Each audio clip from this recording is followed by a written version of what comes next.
гидролизденбейтін тұздар қатары. Так, осындай сұрақ келіпті. Енді осы сұрақтың жауабын бірге анықтап көрейік. Гидролизденбейді қандай тұздар? Күшті негіз және күшті қышқылдан тұратын тұздар. Так, жауап нұсқаларына қараймыз. Бірінші, калий NO3 дейді нұсқасында.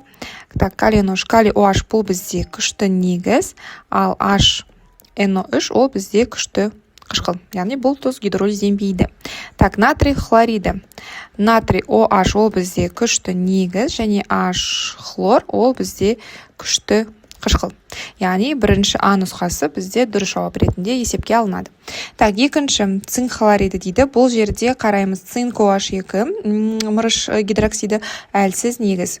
Себебі суда ерімейді. Бірден бұл нұсқаны қарастырмаймыз, өйткені ол бізде гидролизденеді. Бізге күшті негіз, күшті қышқыл керек қой. Так, С нұсқасында темір гидроксиді. Ол да бізде әлсіз негіз. Сондықтан бұл нұсқада бізге келмейді. Так, Д нұсқасында алюминий гидроксиді, ол да бізде суда ерімейді, сондықтан әлсіз негіз болады, тоже келмейді. Енді натрий 2С, натрий OH ол бізде күшті негіз.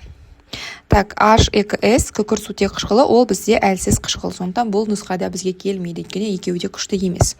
Так, натрий 2SO4 бұл жерде, мына жерге жаза салайын. Натрий OH ол бізде күшті негіз, H2SO4 ол бізде күшті қышқыл. Сондықтан ол келеді.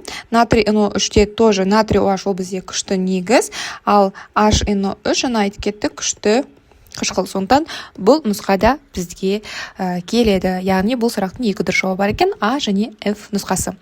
Жалпы тұздар гидролизі бойынша толық сабақ YouTube каналымда бар. Сондай-ақ күшті қышқыл мен әлсіз қышқылдарды ажыратудың оңай жолы да Инста парақша мен YouTube парақшада видео сабақтары бар.